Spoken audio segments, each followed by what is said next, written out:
from our Guildford studios, broadcasting to Surrey and Hampshire, online on 96.4 FM and on smartphone and tablet app. Okay, so first off, if I can get you to introduce yourself with your name and job title, please. Yeah, I'm Gary Dunford. I'm the team manager for the Surrey VI side.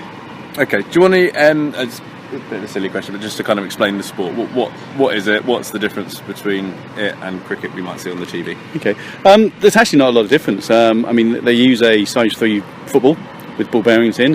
That makes a noise. The stumps are a bit bigger. That's pretty much it. They will also, when the bowler comes, is ready, they'll say, batter ready. And as they release the ball, they'll say play. And that's pretty much it. I mean, everything else is the same as red ball cricket. I've now you've got to call it. So yeah, it's pretty similar. And they're all the same sort of people. The same argument at the bar afterwards.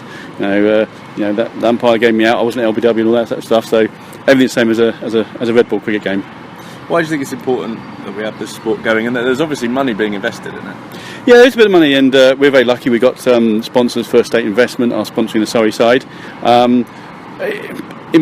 It's confidence. It breeds confidence, breeds determination, teamwork. It also breeds sort of you've got to overcome problems. And actual fact, if you look at what you need in life and employment, then confidence, teamwork, determination, overcoming problems are exactly what you need. And so we've found that VI cricket is really helping to develop that, and that's really good. I mean, we're doing some work with manpower, also to allow VI people to access the job markets, because I think the UK unemployment rate is about 5.2%, and it's 66% amongst VI people, and that's just ridiculous. When you meet these guys, you realise that they can do absolutely everything that we can. And I challenge anybody, put a blindfold on, go make yourself a cup of tea.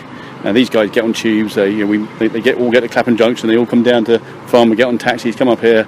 Nothing phases them.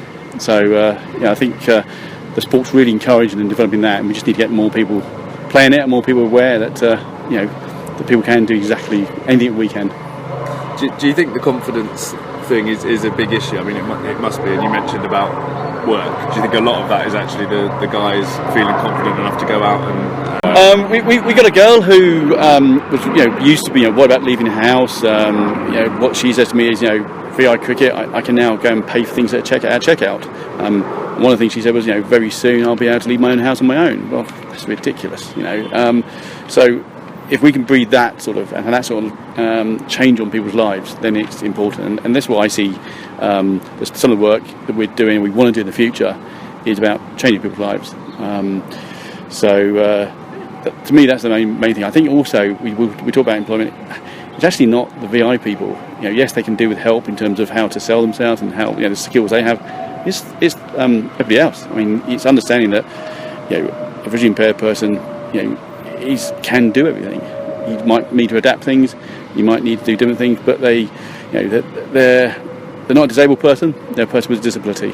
And when we're out here and we watch them, it's fantastic to watch what they do in this sport, and the teamwork and the fun they have.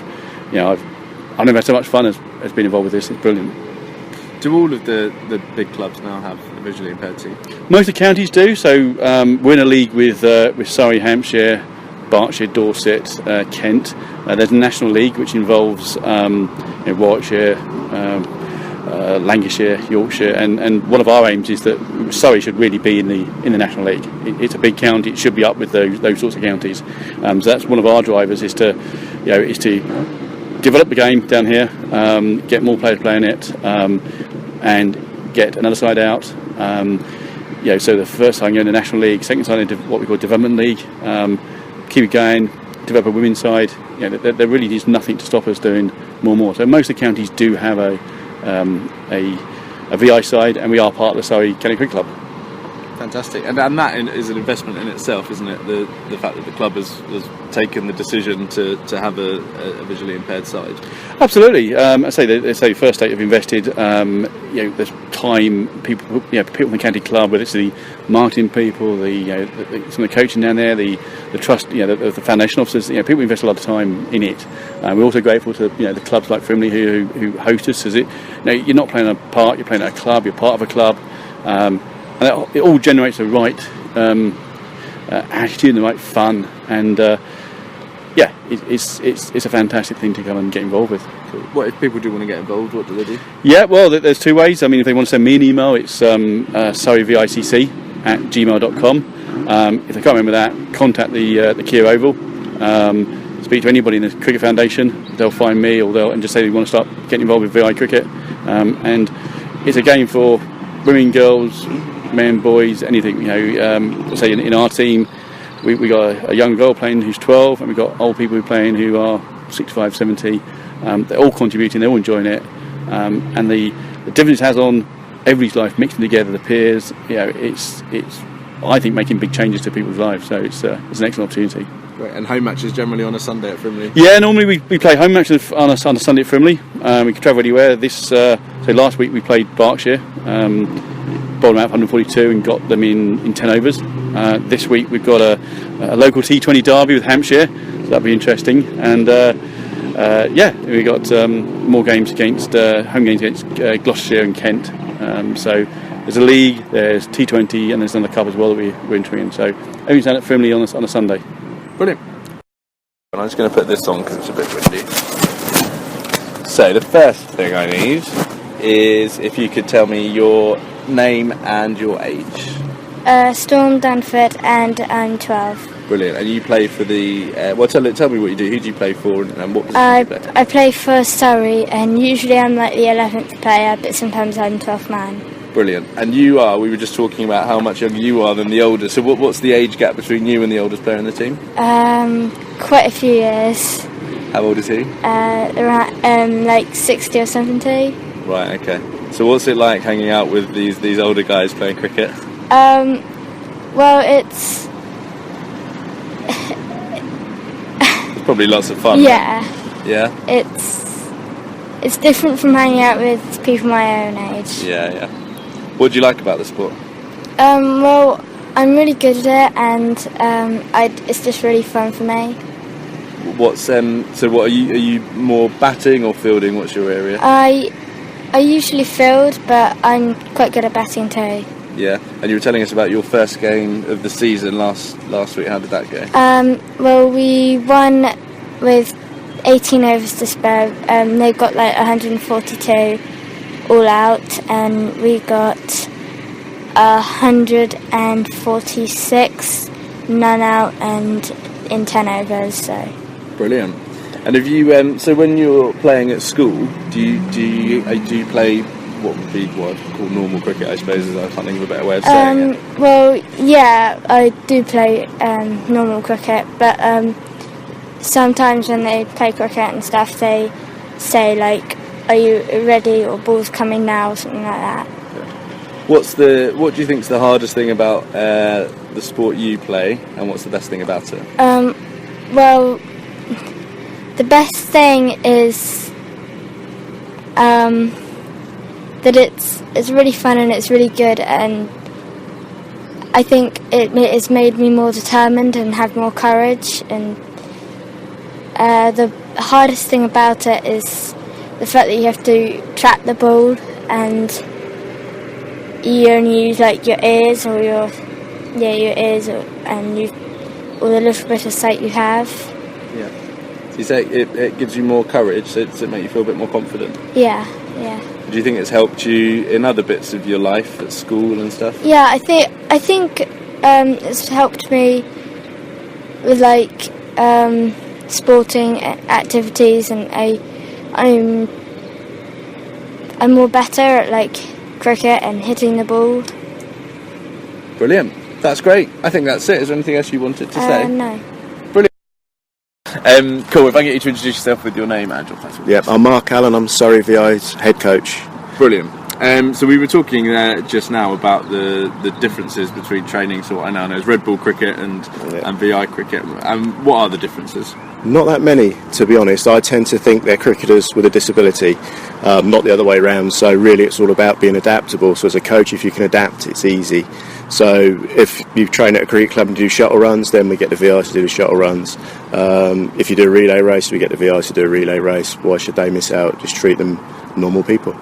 I guess one of the interesting areas is I can imagine it gets quite competitive because most sports do. Do you see the same levels of motivation that you would see in red ball cricket?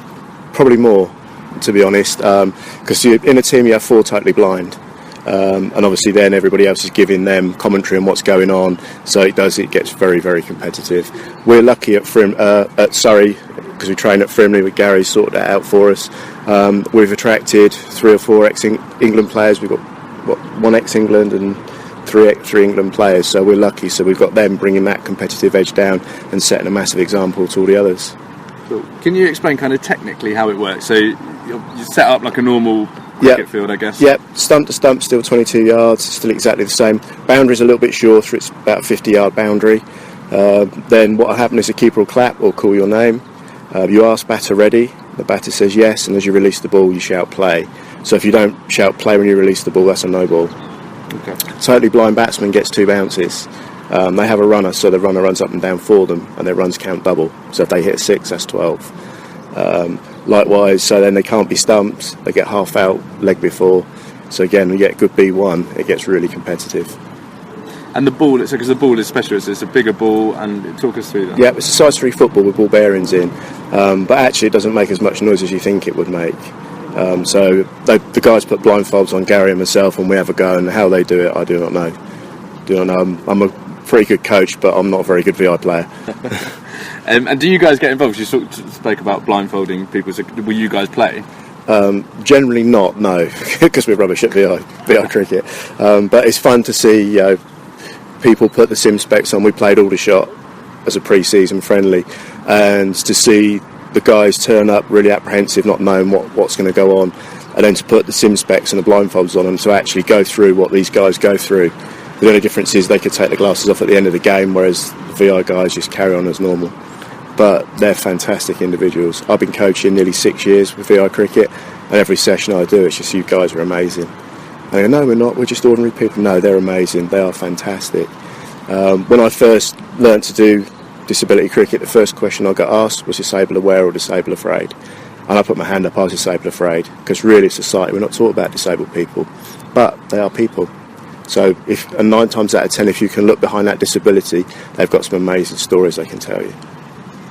Just back to the kind of technicalities of the game, and I'm thinking about so is bowling as much of a thing as it is in red ball cricket? Yep, it's exactly the same, bowl over arm. So for example, we're playing a T20, so your B1s have got to bowl 6 overs. So one of them can bowl 4, the other's got to bowl 2. So yeah, it's all still really competitive. Yeah, really competitive. Yeah, we get them to swing it, they can swing the ball in, roll at pace, bowl it slower. It gets very tactical. And actually, so I guess that like you say, there's not really a huge amount of difference, and I guess that the technical level must be really high though. I'm really scared about going to stand it. To be honest, coaching is easy, because if you're coaching red ball cricket, you say watch the ball, step towards the ball and hit it, whereas all you say is listen for the ball, step towards the sound and hit it. So it's not that different really. And I think for me personally, the more you treat them as normal cricketers, the more respect they get for you, the more they want to come back, and the more they realise that actually I'm treating them as a cricketer, not somebody that's got a visual impairment. And how much bigger has the game got since you've been involved? Absolutely massive. About 4 years ago I did development with Blind Cricket England and Wales with a guy called John Garbett, and we went around the south of England. We must have set 6 clubs up, all county clubs, and now that's turned into the Development League. That started a couple of seasons ago with the Development League from the main league. Now they've got 3 regions with Development League now, so it's getting bigger all the time. Brilliant. Thanks. Lovely.